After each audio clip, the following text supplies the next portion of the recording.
Let's go on to the next stage. This was a really fun stage. Maybe I'm saying it's a fun stage because this is the one I did best on. I hit all alphas on this one, but this was fun. I did have some mistakes though. So, let's get it started. So I had to actually rest my head on the door. That was the starting position. Instead of your hands on a certain location, my head was resting on the door, and then I had to duck underneath. I wasn't tall enough to look over the door and shoot over it. I had to duck down super low, get that bend in my knees, and re-engage and engage 3 targets straight away. As I start this, I was super excited to run through it because it was a short stage. And this was something I'd never done before. And I'll tell you what that thing it was that I didn't do before at the very end. So here I am. I rest my head up against the door. I squat down, and instead of like engaging the target, as soon as I saw it, there was a little bit of hesitation, a little bit of over confirmation of the dot.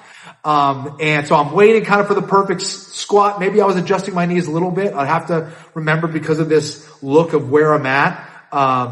But I think it was a little bit of over confirmation there. As soon as I see the target, I have to be ready to just boom, fire away, those 2 shots. Ran to the next, part of the stage. And again, we had those no shoots. You do not want to hit the no shoots. You will get points taken away from you for doing that. So you want to be super precise. I decided to go for, instead of going for the alpha, center mass, I decided to go for all headshots. It wasn't a far shot. So I decided to just kind of go for it. And was lucky enough to hit those, headshots, 2, right away. And then I moved to the next target. I'm running on like a bridge. I had a quick, target to my left.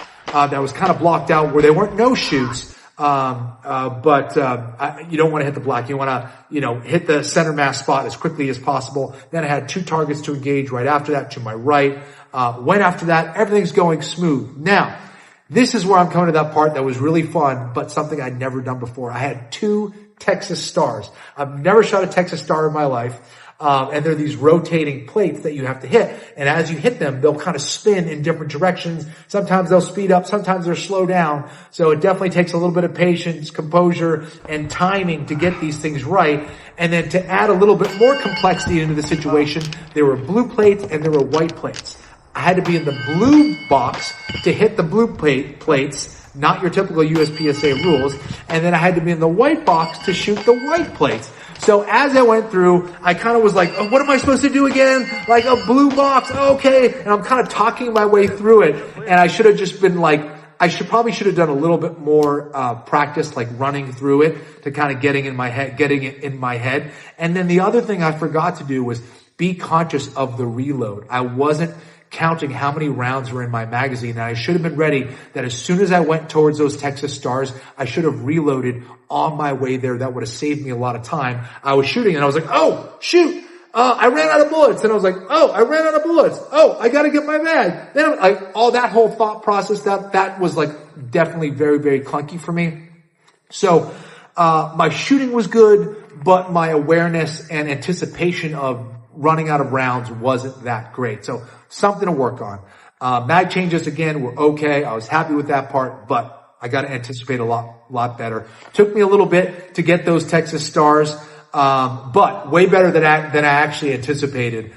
So it was a lot of fun. I hit all A's. I hit 100% on the course. I think I took maybe 5th overall or 7th overall out of like almost 40 shooters. So that was pretty cool. That was fun. I could have increased my time a little bit again with those reloads, and on the Texas star, but I'll be better next time. Hopefully I got to get my hands on a Texas star or 2, to practice a little bit more.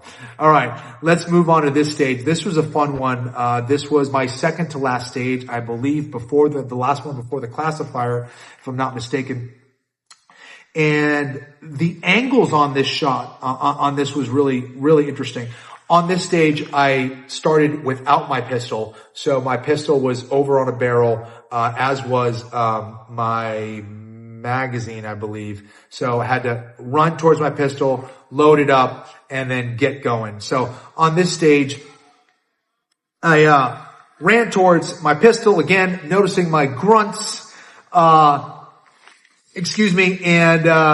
went decided to back up a little bit. I had to be really conscious of backing up with my pistol. And this is a little embarrassing, guys, but I've been DQ'd in my first USPSA match. So, and it was because I was breaking the 180 rule. It wasn't egregious. It wasn't like really, really bad where I was pointing at anybody.